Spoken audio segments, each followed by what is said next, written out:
Hey y'all, welcome to my channel, Nothing Edited. I'm going to be making a day of just some beef and noodles. Now I know that when I've been doing the ground meat, hamburger meat, I've been using this utensil here. Well, I purchased this one here, so I want to see how this one works out. It's got 5 blades as opposed to the other one having the 4. I'm going to go on ahead and kind of season that meat up a little bit. Add some garlic powder, some onion powder, salt. Not a whole lot because I'm going to be using that there in bouillon in this recipe. So, as always, dash of pepper. Alright, we're going to let that pot heat up for a minute. And I'll come in with the chopper and start browning the meat. And I'll bring y'all back. No, you know what? Matter of fact, I'll go ahead and show y'all this. On this plate here, I've got a 1/4 of a bell pepper rough cut, a medium white onion cut up, half a Roma tomato seeded and diced up, half a stalk celery chopped. Okay, and then I'll add garlic to it.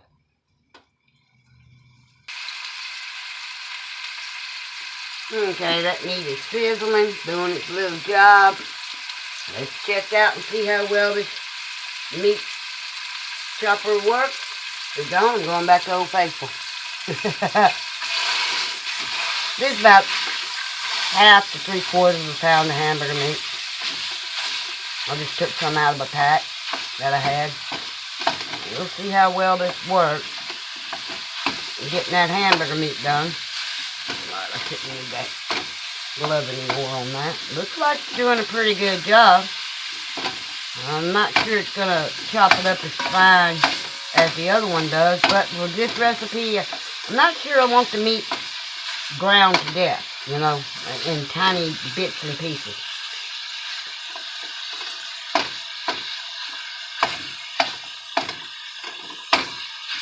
It appears to be working fairly well.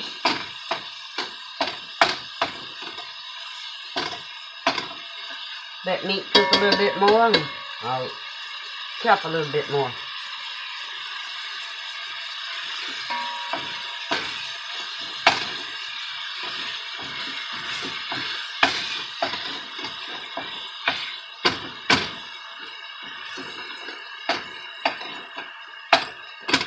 Appears to be doing a pretty good job.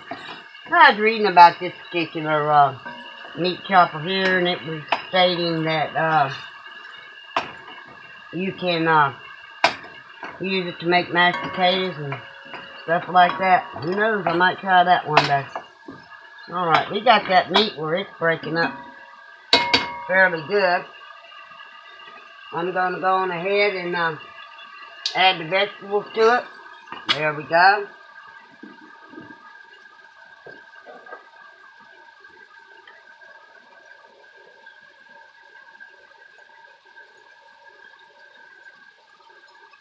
Heaping soup spoon, cereal spoon, whatever you want to call it, spoon. Garlic.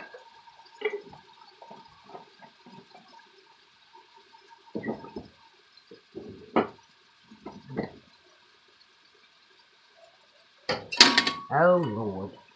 Again. Oh well. Like I said, I didn't mess up wouldn't be my channel.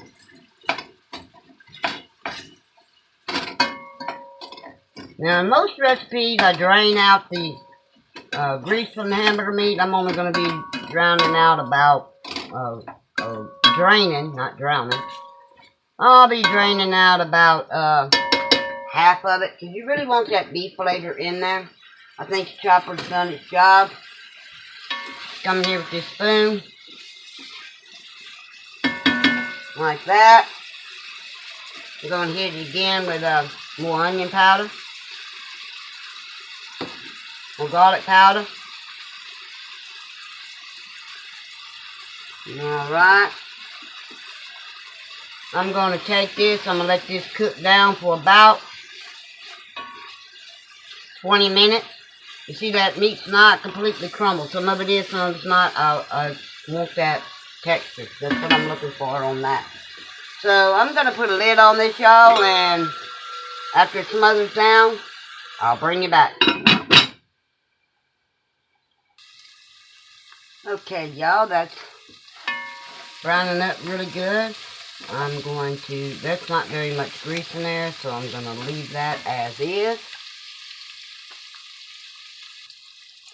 I did allow that to cook for 15 minutes. Alright, the next thing I'm going to be adding is 2 cups of hot water to that.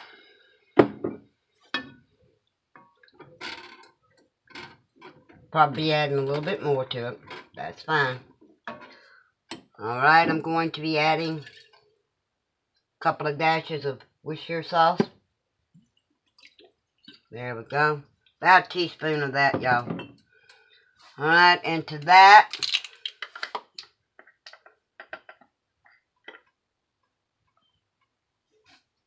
ground bay leaf, 1/4 teaspoon. I hate picking those leaves out, and I actually like the flavor that this adds to my dishes, so that's why I use it. So I'm going to let this come back up to a simmer. Well, hang on. This is better than bouillon, the beef kind. Type I use the most. Put that over there.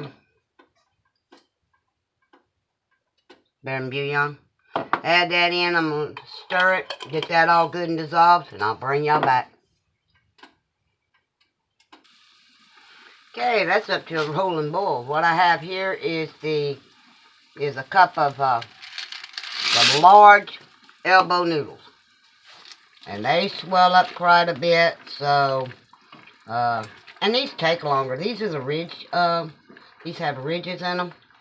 And so I'm going to cut the heat back on that. I'm still going to add a little more garlic powder, I don't know. I just got to think about that. Onion powder, and for good measure, a couple more dashes of salt.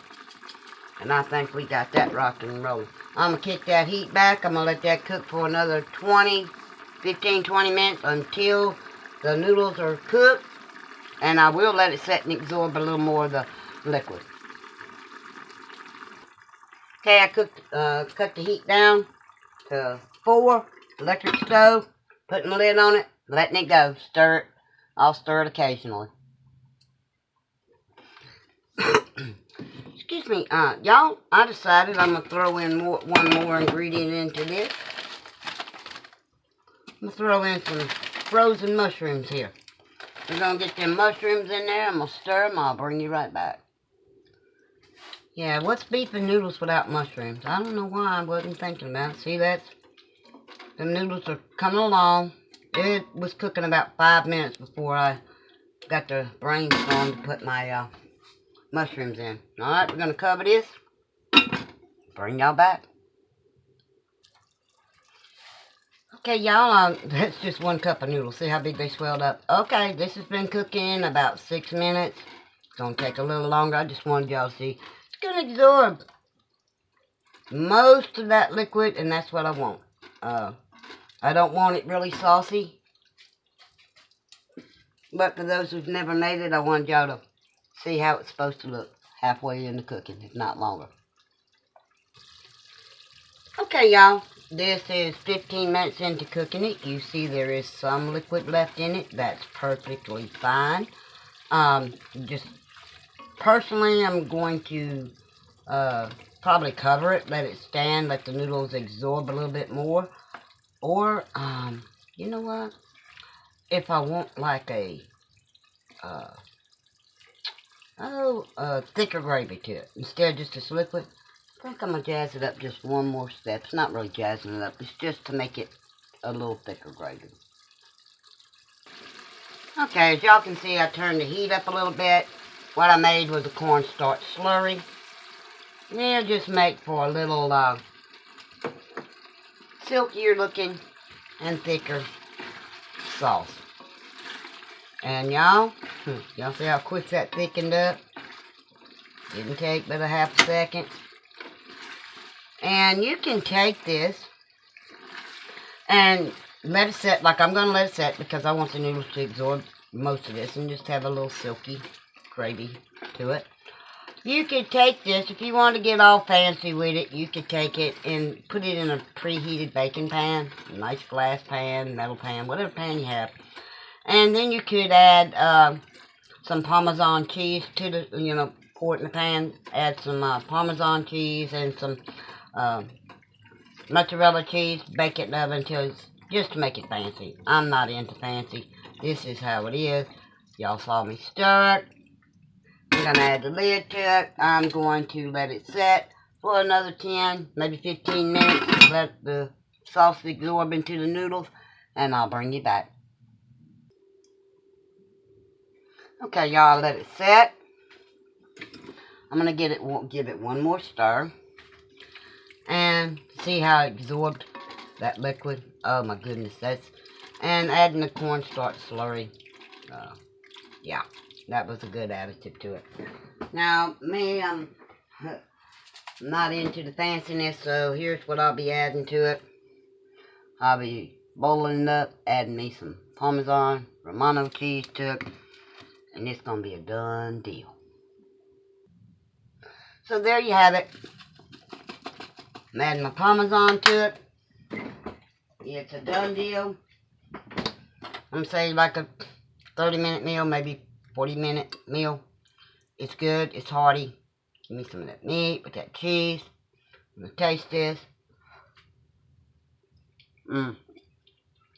Y'all. That's spot on. I don't like Hamburger Helper. So basically this is kind of like my version of Hamburger Helper. Beef and noodles. It's what's for lunch here today.